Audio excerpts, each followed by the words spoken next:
Bonjour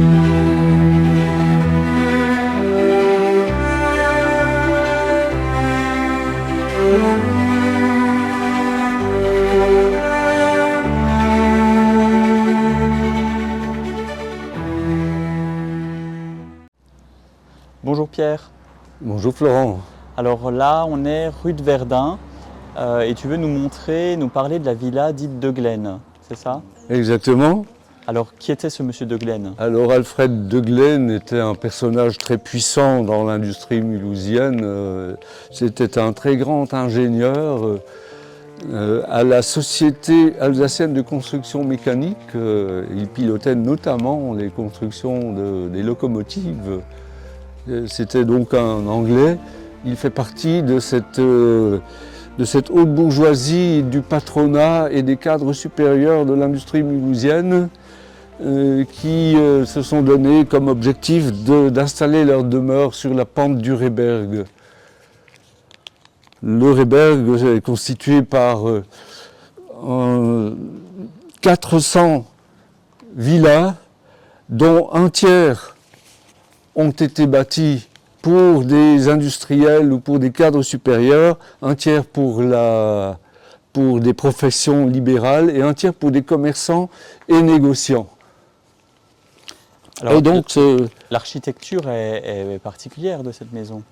Et donc cet Alfred de Glen a voulu une maison toute anglaise, comme chez lui à Stoke-on-Trent, faite de briques, dans le mouvement architectural qu'on appelle Arts and Crafts. Il a fait appel à un architecte, George Hubbard, qui est venu d'Angleterre et qui a édifié cette demeure composée de 3 pignons accolés sur 3 niveaux, chacun hébergeant de très grands espaces. La moindre pièce mesure 10 mètres en longueur.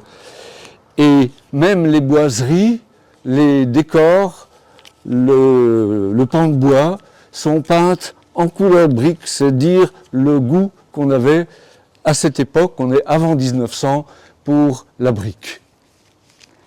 Qu'est-ce qui est arrivé avec monsieur et madame de Glen? Est-ce qu'ils sont décédés ici? Alors Alfred de Glen a vécu longtemps, il est né en 1848, il a vécu jusqu'en 1936.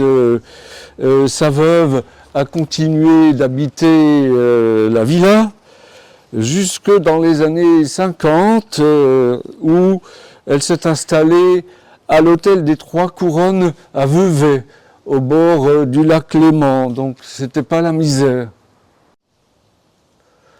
Alors le Rehberg, c'est une collection de belles villas, ce sont des jardins, des parcs, mais aussi tous ces petits riens qui édifient les constructions du Rehberg et qui se nichaient dans les parcs et jardins comme des écuries ou encore des cabanes de jardin ou les anciennes cabanes de vignerons ou des serres comme le montre ce dessin qui est la serre d'Alfred de Glen, se trouvait dans son jardin à l'arrière de la maison, construite sur le modèle Eiffel, tout en fer.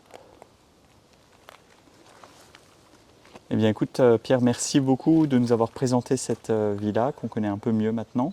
Et puis à bientôt pour une prochaine découverte. Ce fut un plaisir, à très bientôt.